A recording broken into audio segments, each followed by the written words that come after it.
Hey guys, what's up? It's Sean, Autotopia LA, and today we're down at Hillbank Superformance. Just look in the background at the showroom here. Pretty badass, right? And what we're getting into down here today is this one, the Grand Sport Corvette. It's got an LT4 motor in it, making, I believe he said, about 750 horsepower. And I want to say it's a 2,300 pound car, somewhere in that range. Doug from Superformance is going to be with me in the car again. So like we did in previous episodes with Doug and Superformance cars, he's going to talk us through what this car is, but I know what it is, and that's a whole bunch of fun. So hold on, man, because here we go.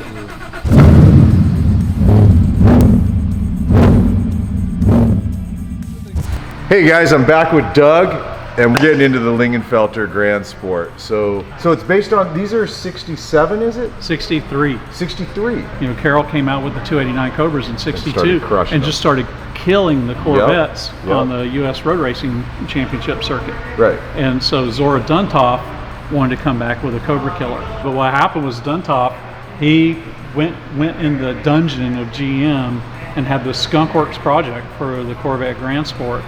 This car is actually 7/8 scale, so he made it just small enough to save weight, but that people wouldn't notice. So it's 7/8 scale from a 63 Vet, and then he proceeded to make the body paper thin. They used to joke that you could see through it, it was so thin.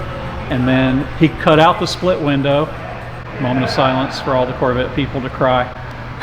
A lot of people did that in 64 too. Yeah. Like, let's make it look like the new model. Oh shit, we just killed the value of it. Yeah. Yeah. And put a plexiglass lightweight rear window with good visibility for racing. Right. And just lightened up the car, good chassis structure.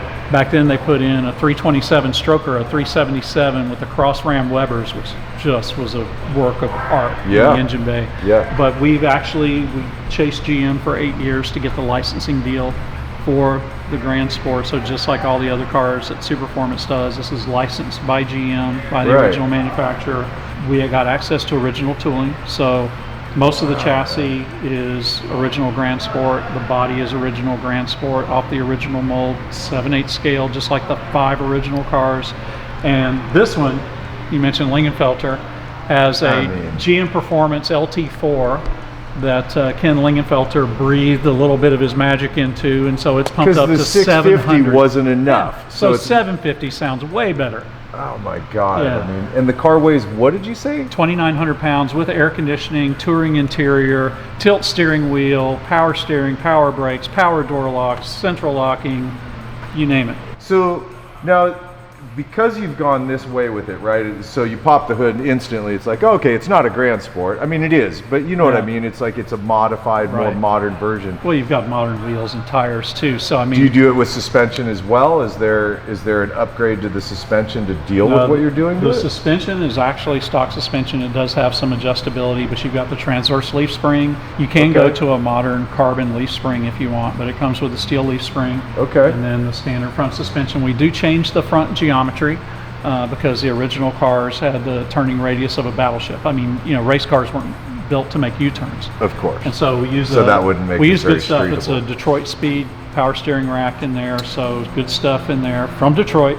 And then we put in the radiator comes with the rolling chassis, so we've got a radiator here that's big enough to cool a 572 big block or whatever you want to put in it. Yeah. So you can put literally any GM small block, big block, whatever you want in here. Yeah.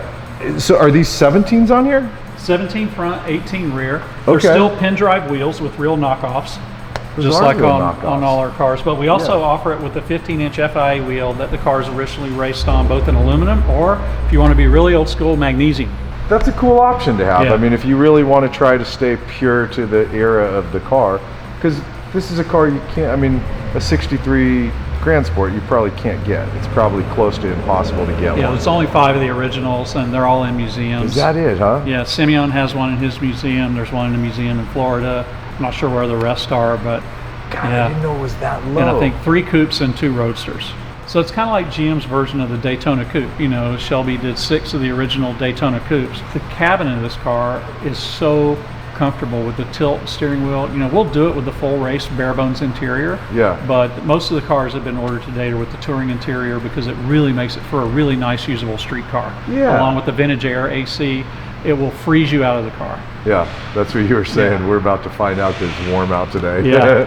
And is the whole body glass? Whole body's glass. Okay. It's funny because a lot of the original Cobras were aluminum, so they'll come up to the replica Cobra and go, "Is it aluminum?" You know, and they do it on the vet, and I'm like, "They're all fiberglass." Right, They're all right. fiberglass. It was easy to stay original. Yeah, that was easy. Although we do use a lot thicker body than Duntov ever used. Yeah. Which is why the car. Well, you're not racing the car. Yeah. I tell you, dude, one of the coolest things ever, and it's funny that it's both on the Cobra and on this. I am such a fan of side pipes. It's just so nice having that tone right there. Yeah. It really is. And the sound this LT4 makes out of these side pipes I is can't like wait to hear this. nothing you've ever heard out of a new Z06 vet. This is really pretty in here, man. And one of the great things is compared to the original 63 vets.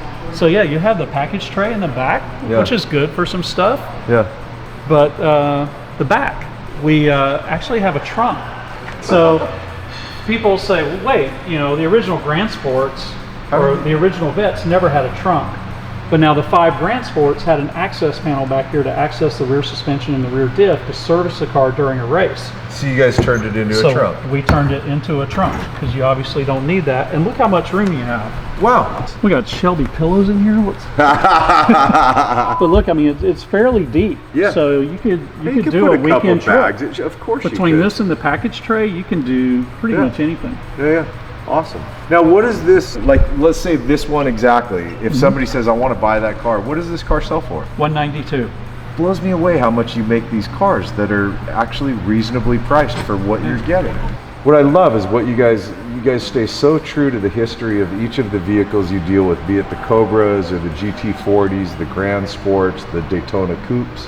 I love that you can tell you guys are in it. It's not like you're just going, pretty car, let's make it look the same and then put everything else new in the car. You're actually really trying hard to stay true to what the car was. Yeah. Some respects, I mean, obviously this one making it a little more radical. I always thought they were kit cars and replicas. They're not. Just so you guys know, there's a lot of other companies out there that make kit cars, make replicas. It's not what you guys do. So, it's time to go for a drive. What do you think? Oh, let's do it.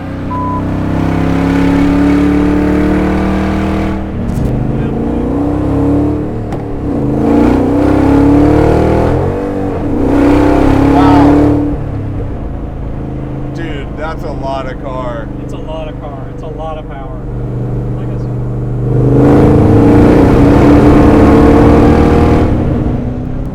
I just walked away from my car effortlessly. God, it's got a lot of brake, doesn't it? What are the brakes? Willwood power disc brakes. Got it. What is your red line here? Like 6,500-ish? And see, it's going to depend on your engine. Because that's why there's no red line mark, because you can put any engine you want in. There's going to be different red lines. So like if you go with a pushrod engine, you're going to be redlining, you know, a pushrod small block at around 5,800, $6,000. Right. But like this engine will rev up to, you know, north of 7.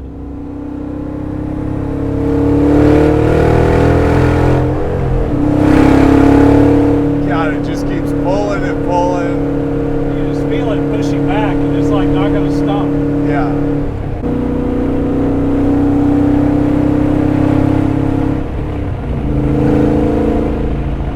So I'm in 5th gear right now. I'm sitting at just shy of $4,000. Yep. And I can tell with a roll on. God, there's so much car there.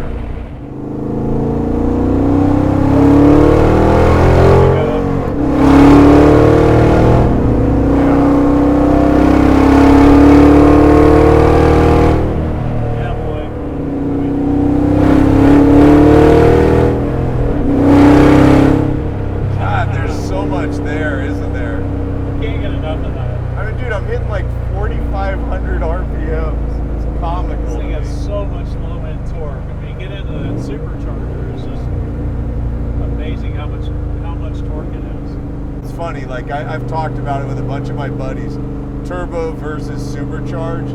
I like them both for sure. I'm a forced induction guy, but I prefer supercharged cars. I like the grunt you get. It's very linear. It's very predictable. Very much so. Yeah. Bitchin'. I'm sold. That was fun. All right, you guys, that's it for our shoot of this incredibly cool Grand Sport Corvette. I mean, I barely got into it. I mean, I'm talking like a little over $5,000, and this car is just pulling and pulling and pulling, and it feels stable and planted on the ground. I mean, what these guys do, if you haven't figured it out, that I've become a massive fan of Superformance. I'm just completely blown away by what they do and by how generous and cool they are with letting me drive their cars. So I hope you guys had fun in this episode. You got to know I'm just having a blast with this stuff here.